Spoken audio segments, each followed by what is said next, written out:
Welcome to The More You Know, The Better It Tastes. We are the only podcast San Antonio restaurants. The best podcast. In the world. That's right. That's right. I'm Alan Williams and my business partner. Susie Lafredo. And we are glad to be here today. We are. Yes, Susie, this is going to be interesting. We're going to learn all about wine from the country of Georgia. Yes. Because we have Frank and David Van Horn, who is the owner of Van Horn Importing Company. And welcome, guys. Thank you so much. We're so glad to be here. Yeah, we're excited to have you. We're excited to have you. Yeah, it's such a fascinating, you'll get to learn all about it, but it's such a fascinating process and an ancient process as well. So pretty cool. It really is, yeah. So, you may think you know wine, but did you know that from the country of Georgia is where it was invented, right? Yes, sir. Yeah. Absolutely. So how in the world did you guys get interested in wine from Georgia? Well, it started out with about a year ago, last October, I decided that I was going to retire from my job here in San Antonio. I was working for an oil and gas company. And I was kind of looking for, okay, you never really retire. So what's that next step? What am I going to do to keep me busy? Keep you out of your wife's hair. Yep, absolutely. Yeah. And then my son David, we actually adopted from the country of Georgia. In 2006. He was born in 2005. He was born in 2004. We went over in 2005 to adopt him. And that's where we learned about Georgian wine and had always had a thought about potentially doing that. But I'll let David pick up the rest of the story. So around when I'm turning 17, 18, that's when I'm starting to research more. I'm like, I was born in Georgia. My parents had always let me know. I knew my whole life. They never kept it a secret or anything. But I knew I was from the country of Georgia. And as I'm 18, they told me that on my 18th birthday, they would take me back so I could see it. So that's when I'm getting really interested. I'm like, okay, researching everything about Georgia. Trying to learn about Georgia. And I start stumbling into this Georgian wine. I'm like, oh, Georgia might be the birthplace of wine. And the more I research, the more I dive into the winemaking techniques using the Qvevri. And the more I dive into it, I learned that Georgia is, in fact, the birthplace of wine based off this artifact they found from 8,000 years ago. So now it's pretty common knowledge or pretty agreed upon knowledge that Georgia is, in fact, the birthplace of wine.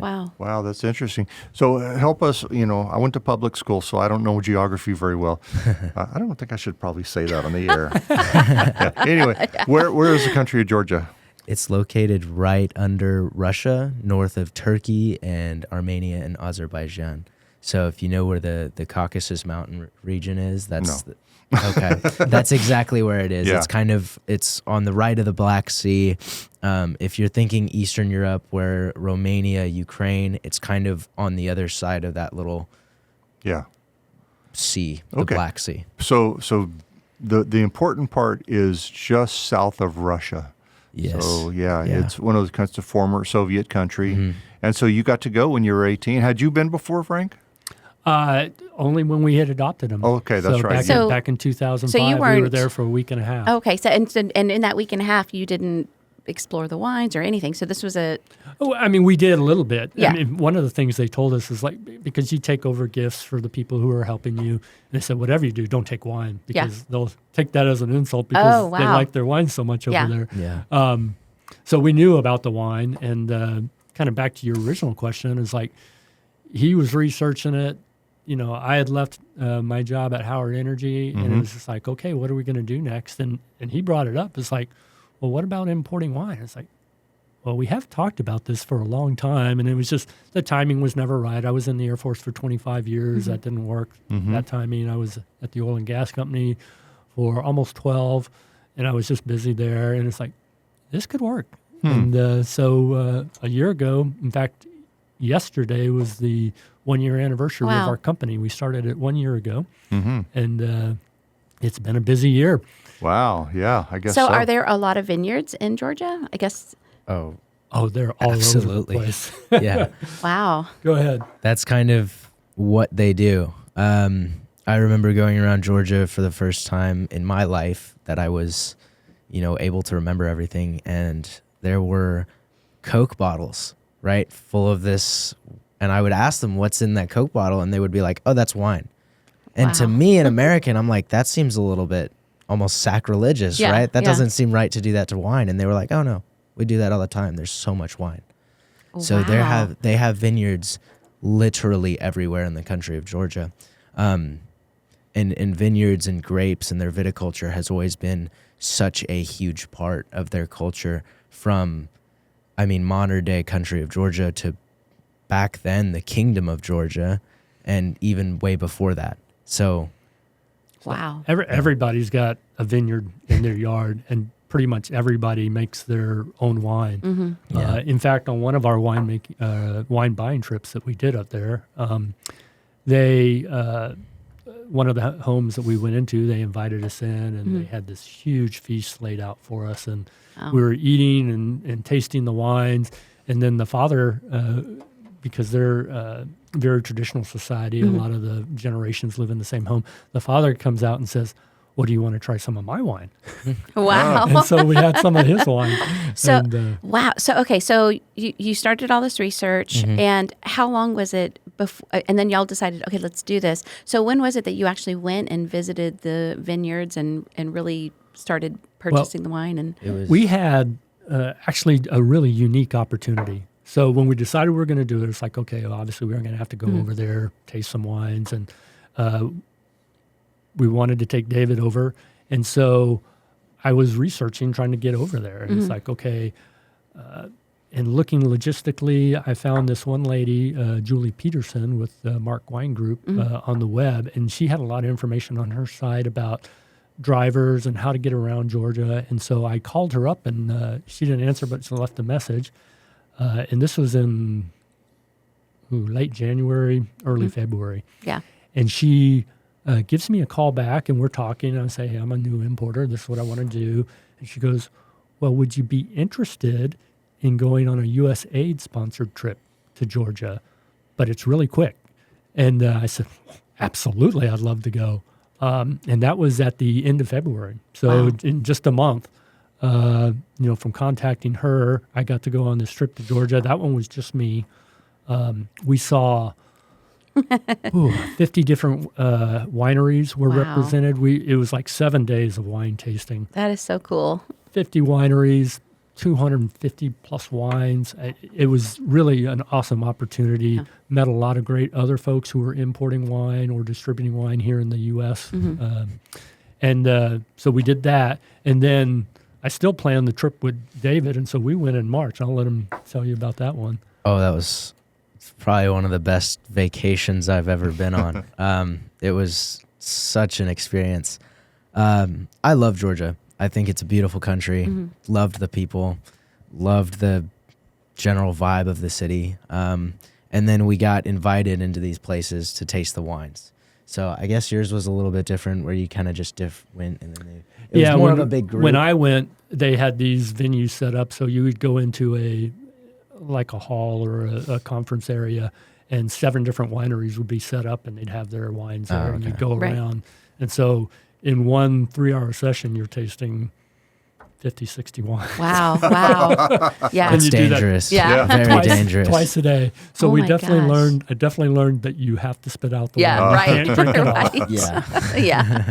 Wow. So on your trip, And you then- actually got to visit and get to know them. Ours was my dad and I's was a lot more personal. We would get basically invited into their homes, and they would have food and grapes and cheese and Oh, cool. bread laid out Yeah, for that's us, very and they cool. would, pour these wines, and they would show us their whole winemaking processes, which was just super cool. We got to go to some really big wineries that had the stainless steel tanks, and they would, give us some wine straight out of the nozzle. And then we went to the really small wineries like Kelly, where he essentially just walked us around what looked to be his house. Wow. I don't think it was quite his house, but I think it might have been. he lived there. He might have lived there. Yeah. But it was, and there were some guys building, because he was building a little cellar for himself, and he showed us the Qvevris. He had about 6 or 8 laid out there. And then, it was just super cool. So twice now you've talked about Qvevri, and so explain that, and that's why Georgia wine is different than everybody yeah, else's Yeah. wine. So what is a Qvevri, So before, and how do you spell that? Do you know how to spell it? yeah, Qvevri is technically the way we spell it in the English translation. It's Georgian lettering, the way they spell it. So it's So sometimes there's Yeah. a K. It's Kvevri. absolutely. Yeah. It doesn't Yeah, really so- matter, just as yeah. long as there's the K sound, and then Qvevri, Yeah, which uh-huh. is W. It sounds like Wevri, but Okay. it's spelled. So they use this Qvevri. So before, so going back down to the most traditional winemaking methods, before civilization even existed, 8,000 years ago, so about 6,000 BC, they started building these clay pots, these clay amphorae, and they would put the wine juice or the grape juice in there along with the skins and sometimes the stems, and they would dig it underground to keep the temperature consistent. That's what a Qvevri is. It's that massive 2-ton pot. clay pot Yeah. that essentially they bury into the So ground. it could be any Wow. size, right? It could Absolutely, be, yeah. There's some that are 4-ton, 2-ton, half-ton capacity. The general consensus is they're pretty huge. Yeah. You won't ever have a small Qvevri. Yeah. And how because this is a clay pot, how wouldn't some of the grape juice seep out of it? What keeps it from doing that? No, they actually coat it in beeswax. Oh, In A lot beeswax. of the That's winemakers fascinating. will. So the process of creating a Qvevri is so They're all intricate. handmade. Yeah. Wow. In fact, I was really lucky on my trip, my first trip that I took over there. We actually got to go to a factory Where they're making where, Where they Qvevri. make where they're them. making them. Wow. And the guy's they've got special clay that they use. He doesn't tell you where he mines his clay from, but they're huge. They're hand stacked. It's not like on a potter's wheel or anything. They're Yeah. actually placing them in little semi or circles, as they're building this thing up. Wow. And then they have to take breaks all the time because otherwise, if you just built it all the way up, it would crumble because the clay's still wet. So you have to let they it have to dry let and it dry, then add do more. the Oh, next to where it layer. can hold Wow. the weight of the next amount Yeah, of clay. and so that takes a long time. Yeah. And So- then I'm sorry. Go ahead. they put them in a kiln, and these kilns are huge. They have they showed us the one that he was using, and it looks like a building, but with only 3 sides. And what they do is Wow. because these Qvevri are so big, Mm-hmm. they wheel them in there, bring them in there several at a time, and then they actually build the 4th wall. Wow. Inside of the kiln. Yeah, inside of the kiln, and then they go for I don't recall exactly how long. And they do so it, the but- vineyard actually digs a hole that huge to put the. Yes. Mm-hmm.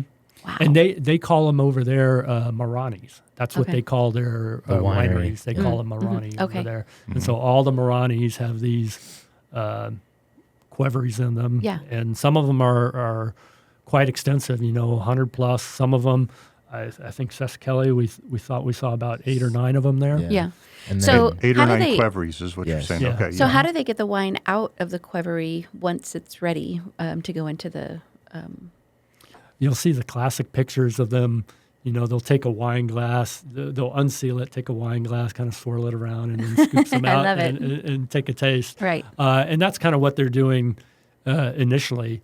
But then they use siphons to get the wine out and Right. into the bottles. And stuff. because it's coated with beeswax, they can actually create a different wine in that same Qvevri after it's cleaned out. Is Yes. that correct? Okay. They'll yeah, go I clean mean, it this out. it's an investment for them. These Qvevris get used for years and years. So Right. Yeah. they've got a cleaning process. In fact, here on, yes. on this bottle, this is from Cessa Kelly. That's the owner. It's actually from a picture that someone who was at his winery tasting his wines took of him actually coming out of a Qvevri. cool. And he was in there cleaning it.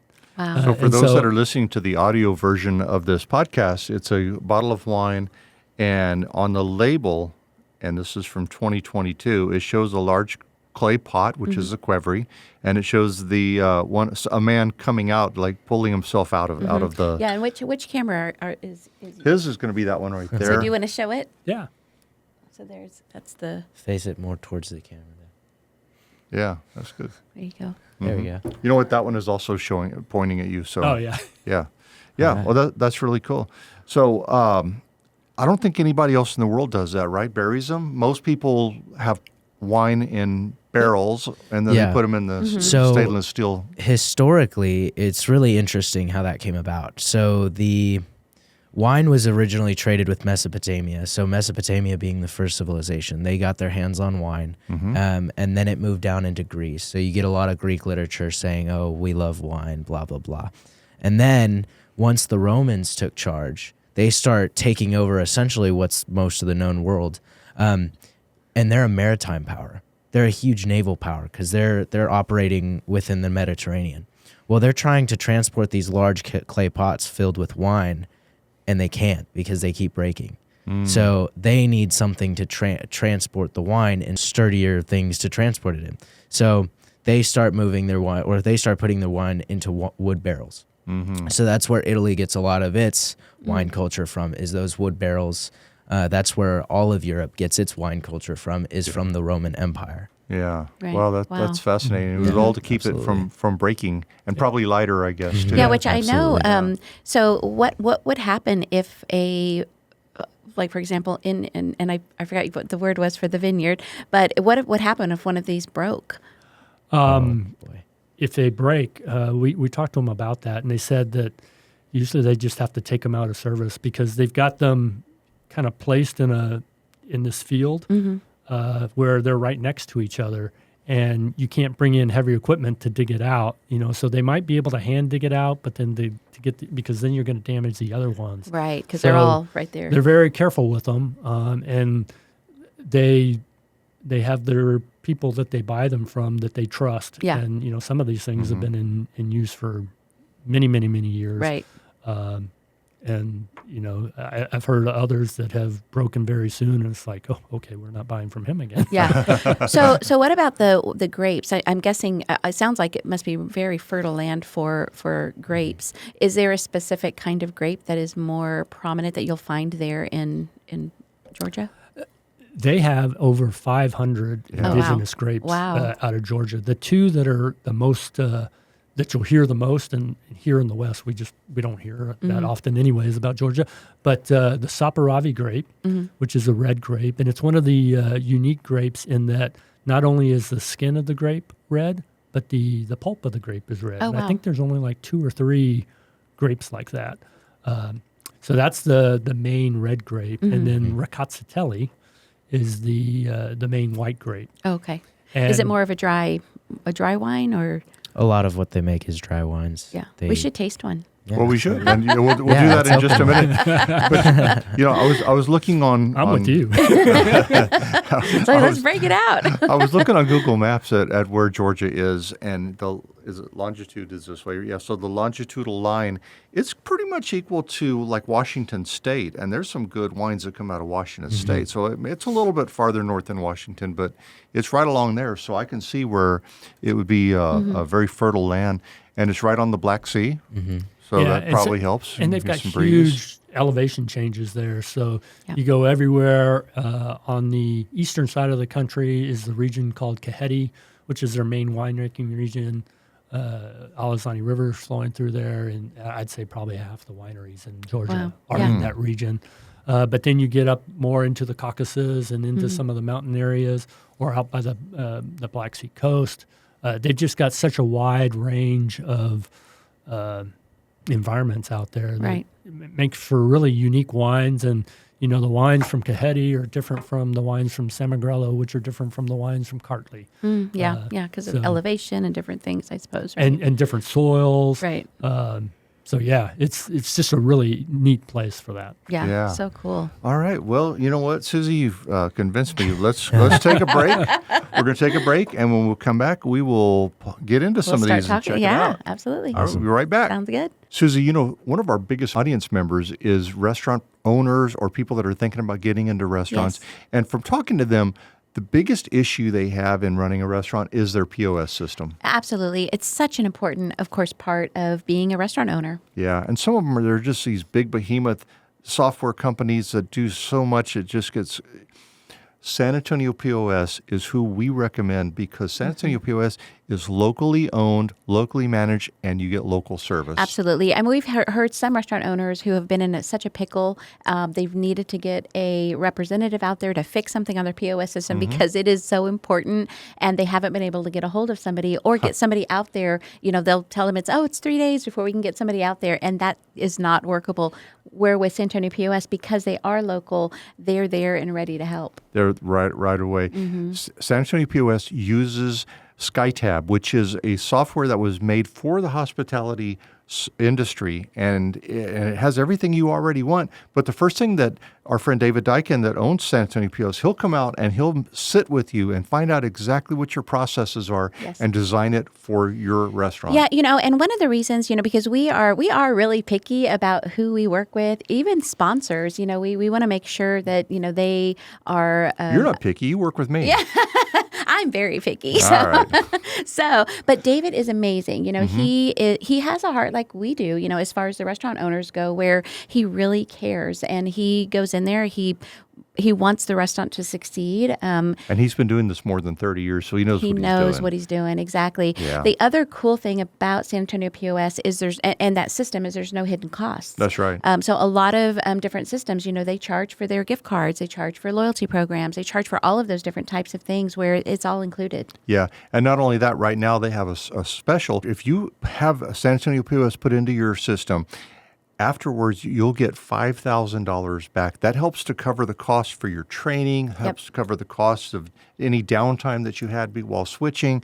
It really is a great opportunity. It is a great program. Exactly, yeah. So David Dyken is the individual that you want to get a hold of. He owns San Antonio POS, and as we said, amazing fella. And you can go to his website. Alan, his phone number is? It's 210-723-6075. Make sure you say that San Antonio Restaurants or the Flavors of Texas sent you. That's right. And you can also go to our website, which is theflavorsoftexas.com. Scroll down to the bottom, and you'll see a banner that says San Antonio POS. Click on that, and it takes you right there. Absolutely. All right. And we are back. Today we have Frank and David Van Horn. They are with Van Horn Imports. They're importing Georgia wine into San Antonio, and it's a pretty new company. So if you're a restaurant or if you are a liquor store and you're interested in getting hold of these Georgia, from the country of Georgia wines, what would they do? Well, the easiest thing would be to reach out to us. We can go out to our website, vanhornimports.com. We've got all the wines that are available there. And I've been reaching out to, David and I have been reaching out to a lot of restaurants and a lot of venues here in San Antonio to try and place our wines there. Cool. But they can always give me a call. My phone number's out there on the website. We've got an email that they can send to us. But we'd love to set up a tasting for retailers and restaurants out there. Very cool. Yeah, that'd be amazing. It's so interesting too because each one of these labels have such a cool story behind them. Yeah. And the one that we're getting ready to drink today, can you talk a little bit about first the label on talk this about wine? that little vineyard. Yeah, absolutely. So this wine is it's a Solacori grape, and this is from the winery. It's called Oda Family Marani, and this was on the first trip that I did to Georgia. And it actually wasn't one of the ones that was in the mass setting. This was, we had just taken a sightseeing trip to see some of they've got this Martvili Canyon, which is just beautiful out there. We had just come from that, and we were having lunch at this lady's house. And she had this whole set up for us. We came out, had a whole lunch, 3-4 course meal prepared for us, and we had several wines along the way. And this is one of her wines. And what's really cool about it is when she showed me this label, besides the wine tasting really good, it's like, oh, I've got to get that here into the U.S. and especially into Texas, because I think that spirit of independence and, rugged indivialism. All Texas. That is all Texas is very much in Georgia too. But this label she created, many folks might know, but in 2008, Russia actually invaded Georgia. So there were 2 areas, South Ossetia and Abkhazia, that they had already had some peacekeepers there. There were some border conflicts, but they did a full-scale invasion in 2008, and the war concluded, but it concluded with Russia occupying 20% of Georgia. Right. Okay. So her label is an outline of the country of Georgia made out of a grapevine. And you can It's a see... big cluster of grapes. Yeah. And You can see here the barren parts Yeah, grapes are missing from part of it. is where Russia is You just see a occupying stem. it. Wow. And then Yeah. she's got 20% of Georgia is occupied by Russia. Wow. So she's really a very interesting person. Keto Nanidze is the winemaker. And she obviously has some very strong attitudes. She's not that far away from Russia either. Yeah. Yeah. So pretty strong statement to Yeah, put. pretty when brave you're- lady, I really. think Right, she's right, only yeah. probably 100 kilometers I away. love it. Wow. She's I love literally it. living right on the edge. Oh my Wow, gosh. that is so cool. To have that, And so you have that wine. So you're able, if a restaurant was interested in picking up some bottles of that wine, Yes. you could get them. Absolutely. That's And We've so- got- Yeah. it's and- a beautiful color. Yeah, I was going to say it's different. It's like it's an amber wine. Mm-hmm. So Yes. is that a common? Yes. Yeah. So So- that is a very common thing in Georgia. One of the things that they do, most of the white wines in the West are white grapes, and it's just the juice from the grape that is fermented. Sure. Well, in Georgia, they will put in the skins of the grape, and sometimes even the stems and the seeds Wow. that go in, and it'll all ferment together.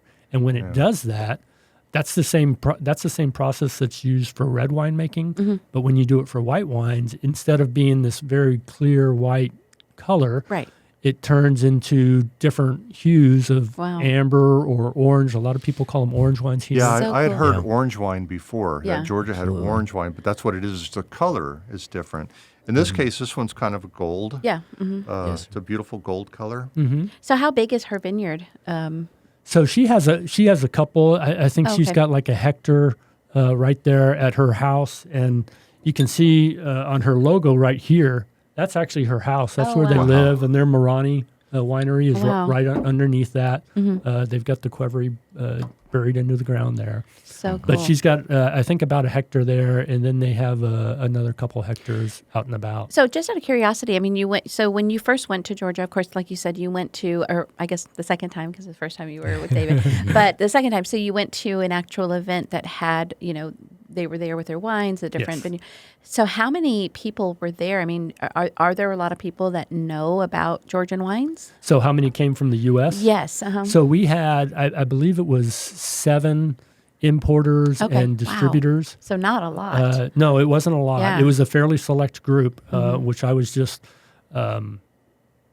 over the moon to be asked to go to that. Sure. And it was organized actually by one of the winemakers that we got to see, Yeah. and I actually ended up importing him. This is his wine right here, the Kalajis Saparavi. Wow. But he organized it, and he set up all the different winemakers. It was with the Natural Wine Association there in Georgia. So most of our wines that we've imported are natural wines, Right. meaning they're hand-picked. There's no pesticides. They do spontaneous fermentation with the yeast. There's no filtering. It's Wow. all a very, what you see in the vineyard is what you get in the glass. That is so cool. I love that. Yeah. Yeah. Well, let's try it. Okay, So, okay. now, so those, if you're watching, David is not quite 21. And how long till you're 21? A month. 1 month. February 2nd. So you can see his glass is empty. He's being a good boy. Cheers, everybody. Cheers. All right, so let's Cheers. taste this. Or in Georgia, we say Galmarjos. Oh,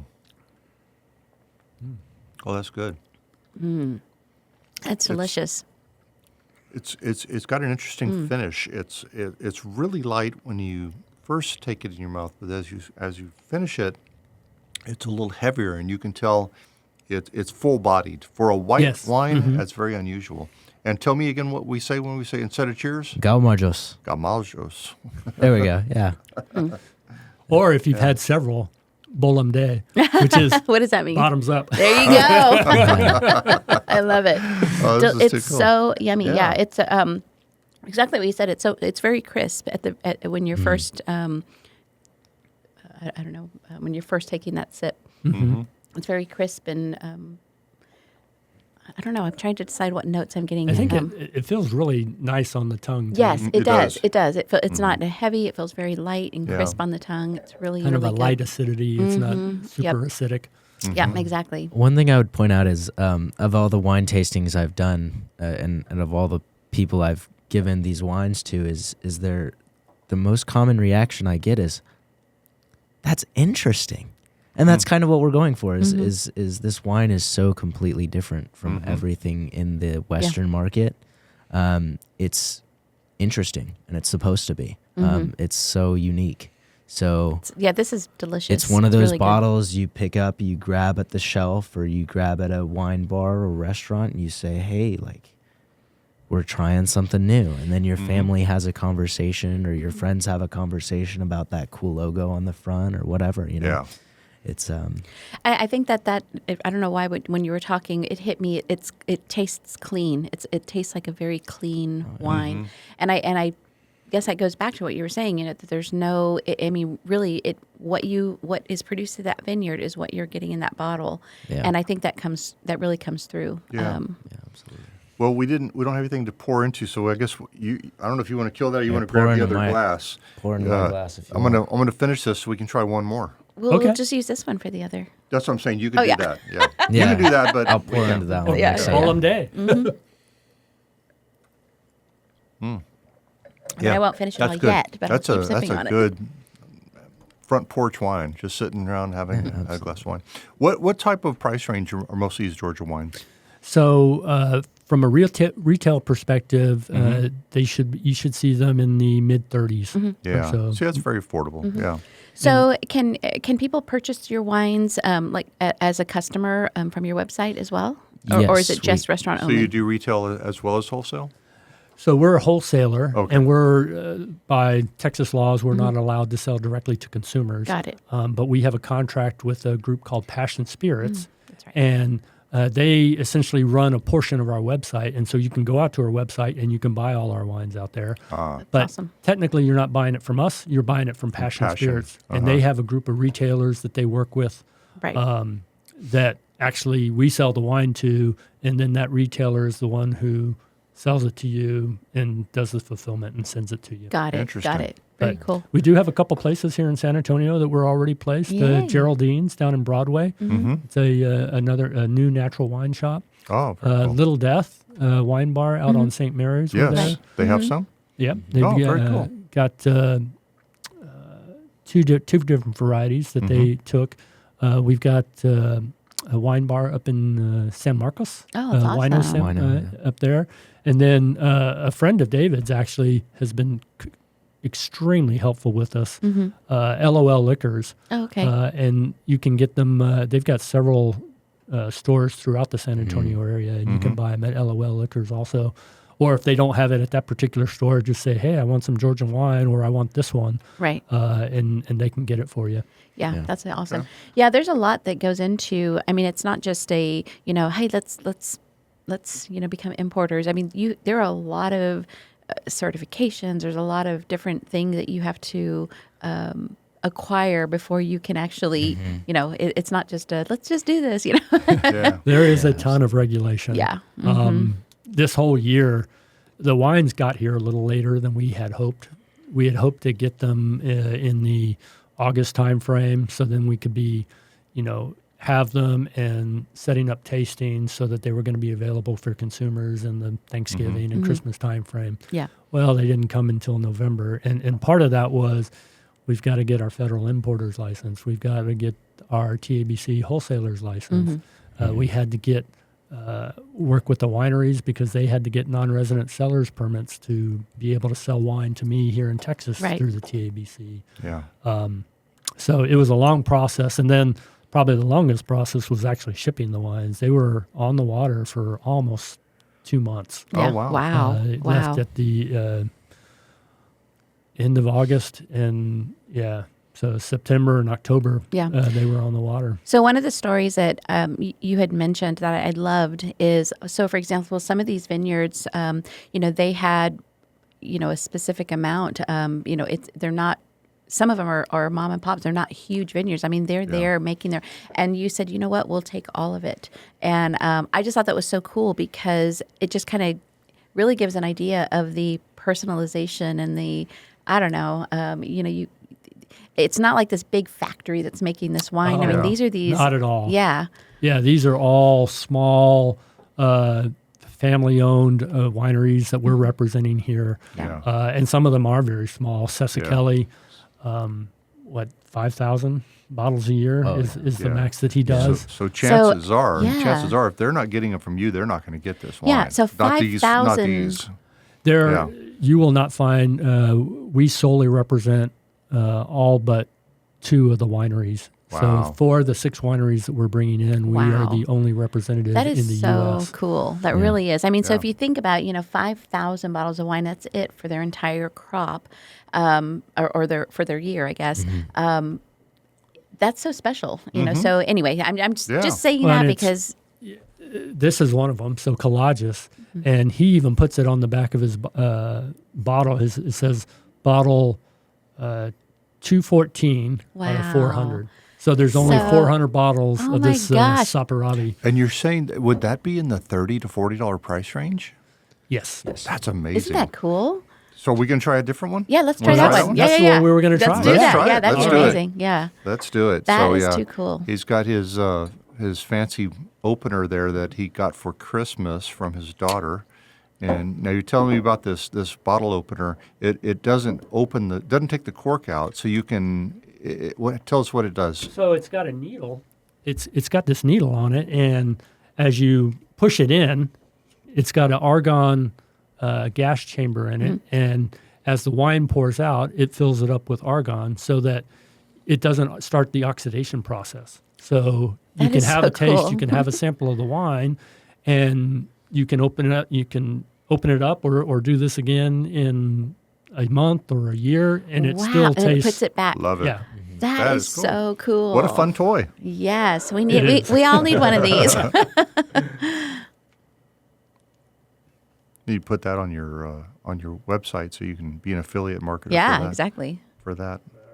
Except for that time, it didn't work. So it's kind of cool because so you're representing family-owned vineyards, and you're a family-owned company because you're involved, your son is involved, your daughter's involved. So I mean, it's a family business for you guys as well. Yes. So David, why don't you tell them about that while I replace the cartridge?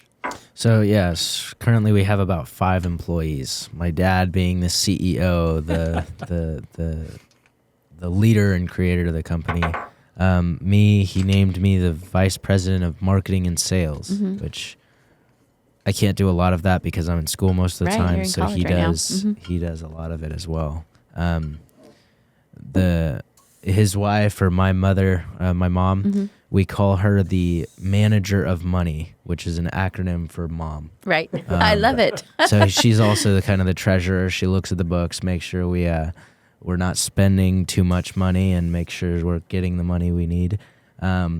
My sister Megan, she knows a ton about wine. She's like so far she's the sommelier. I love it. Yeah. Because I'm legally not allowed to drink, I can't get a sommelier's license yet. Yet. Yeah. Yet. As soon as I turn 21, that is the first course I'm signing up That's for. awesome. and we can lead you to Yeah. our friend Ceci Barreto does some classes and so Which you guys that'd know, be perfect. Ceci. Yeah. Yes, yeah. yeah, Oh, that's absolutely. right, She yeah. met, she came to Yeah. our first wine Have that tasting. other- Yeah. There you go. So yeah, my sister Megan, she does the kind of the wine tasting. She does. She's an amateur sommelier. She does a lot of the like wine tastings, pairings. Kind of knows what's up with the wine. And then my sister Lauren, she again is another avid fan of wine, but she also does all the art. She created the logo with my mom's idea. So she drew it all out. She drew the map of the world. It's not an electronic it's not a picture that we got off the internet. My sister hand drew that logo that we use for Van Horn Imports. Yeah. So Now this one This is is very beautiful. interesting. Now My hold it gosh. up so people can see the label. So this is the Collages Saperavi. Okay. So, and like I said, I think this is bottle 270 of 400. So he only made 400 bottles It's amazing. of it. And Right. we have 300 of them. Wow. So he's got 100 other that, he sells in Georgia. Yeah. And the interesting thing about him, or one of the interesting things about him, Nika Jairanishvili is the winemaker, and he's the one who was part of that Natural Wine Association, and he actually set up the trip. What does with- that mean, natural wine? I know it says it on the label, and you mentioned that before. What's a natural wine? So what a natural wine is, it's trying to get back to kind of the origins of how wine used to be. So you're just tasting the grape and the fermented juice. So it means, typically what it means, there's no hard definition, but typically it means there's no pesticides or herbicides, nothing artificial used in the vineyard. Right. They use spontaneous fermentation with just natural yeasts that are out in the field. Oh, wow. They handpick the grapes. There's no filtering. Wow. There's no additives. So even some of them will still add a little bit of sulfite to help with the stabilization process of the wine. But he doesn't even add any sulfites. So that's Wow. kind of what natural wine is. Well, it has a very distinct smell when you. And it's beautiful. It I is mean, very pretty. it's such a pretty deep But red. I think So I'm pretty. smelling plum. I never tell. My joke has always been I smell grapes, but I think I smell plum. But it's a very deep flavor. I mean, you taste it. It's just the smell, the Yeah. aroma. So you get is very those deep. those dark berries, the cherries and blackberries and plum a little bit. Well, here it goes. What's the word? Galmarjos. Amargos. There we go. Margos. Yeah. One of my favorite things about the Saperavi grape itself is because it has that red pulp in the inside. The wine juice itself is so dark. So in Georgia, often they This is very dark. That is yeah, so absolutely. good. You can't even see I through it if really you like peep that through it one. with No. your glass. Oftentimes they'll consider it a black wine because it's so dark. If you got it on your fingers, you would stain your hand immediately. Yeah. Um, Yeah, that's fascinating. This It's is- very Absolutely. different than any wine I've had before, ever. It is so. I really like this. This is really good. Yeah, Delicious. he Thank makes a great wine over there. Another unique thing about him is he started making wine. It's been in his family for years. 187 years, I think, is what he's got Wow. on the label. Wow. He was named after his great-great-grandfather, Nika Jairanishvili, who started the vineyards over there for their family. They live in this small village called Collages, and that's where the name of the Marani comes from. But interesting for him is, like I said, he started doing this 2 years ago. Before that, he was a lawyer at The Hague, working at the International Criminal Courts, Wow. Yeah. trying to get restitution for victims from the Russian invasion in Wow. 2008. Wow. And he just got tired of all the bureaucracy and stuff wasn't moving. Like, let's and make he wine. says, I'm going to go back home and I'm going to go make wine. That is so cool. That is very interesting. All right. Well, this has been really cool. So really quickly, you were talking about the a lot of the Mararis? Maranis. Maranis, a lot of the Maranis that you visited, and they provided, food and that kind of thing. What was the common? I know it's different with red, of course, than the whites or the ambers. But what was the common? I don't know, foods there that you experienced. Oh, So I'll let David do this. Georgian He food loves it. is the Georgian food is like some of the best food I've ever had. It's pure. It's unique. They have their favorite kind of bread they make is called shotis puri. Puri being the word for bread, and it's this like flat bread they put into a massive kiln. And you can look up videos of these guys will basically dive into this giant oven, slap it on the wall, Yeah. and then they'll pop right out. But that's shotis puri, and they'll have like a dish of sunflower oil, so you can dip your and a lot of like Venice and Italy and France, you can dip it in olive oil. Yeah. Whereas in Georgia, they do sunflower oil. Interesting. They have 2 different kinds of cheeses. One is a lot like mozzarella. One is a lot like feta. Mm-hmm. And then they do grapes and crackers. And I love stuff. that. So And we had It's mainly just- kind of like I think almost every place we went, we had I don't recall what they called it. It It was was like a this shish pork- kebab. pork skewers. They'd call it Pork, yeah. twati. So it's got that Georgian frigative of, it's got a weird like pop in the word. It's Yeah. twati, but it's kind of cool. Yeah. And then But yeah, every What place else? we went yeah, fed us. And in fact, one of them, we didn't bring their wine here today, but 39 Qvevri is the name of their winery. And it was a tough day because it was pretty cold when we were up there, and it was windy, and they were still in the process of building out a tasting room, and they're actually going to build some rooms so people can stay there at the winery. Oh, cool. But it was none of that was there. We were outside. It was cold and windy, and we're up here next to the barbecue, warming our hands as they're cooking the food and drinking the wine. Oh, that's so too wonderful cool. memories. and they set out this Supra for us. There's a bunch of guys cooking the twati again, and we all sit down at this table. The lady who's touring us around this winery, a bunch of the workers there, my dad and I, and this. There's tomatoes, there's cheese, there's bread, there's the twati, or the pork skewer, and there's all sorts of other food. And the guy sitting next to me, this big Georgian guy, he's like, "Oh, try this," hands me a tomato, hands me some of the cheese, hands me some bread, like just constantly feeding me, and I'm trying to shove it all down before he can hand me something else. Right. Eventually, when we're done, my plate is more full than it started off because he just keeps handing me food. it. Yeah. Yeah. But yeah, that's that so just cool. goes to show the Georgian hospitality. Yeah, of course. And that's another one big part of our marketing is hospitality.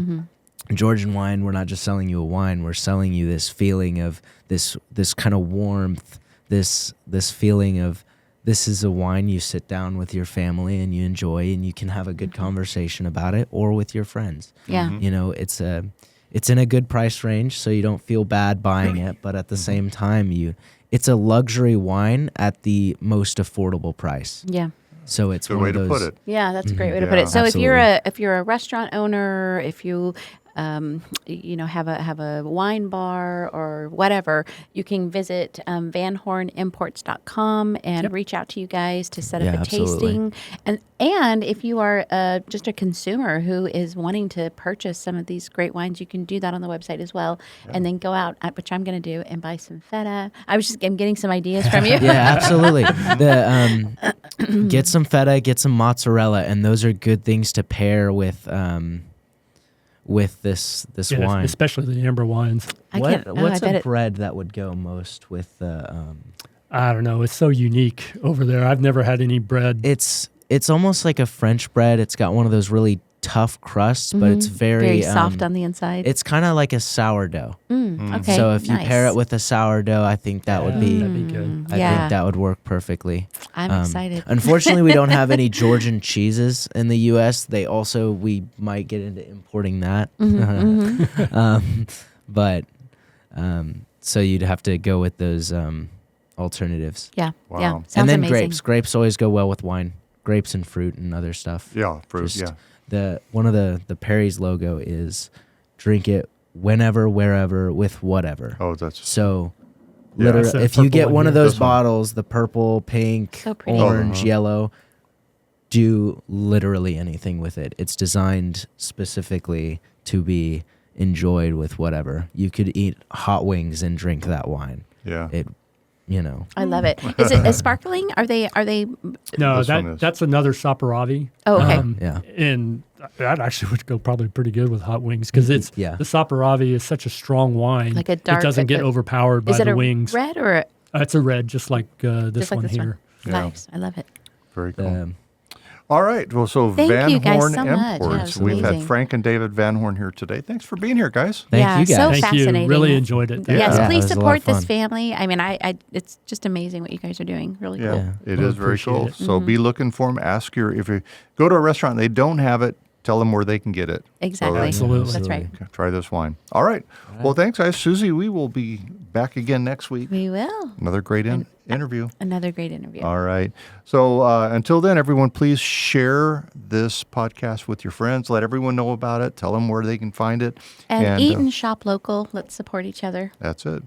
All right. Well, until then, thank you. Bye guys.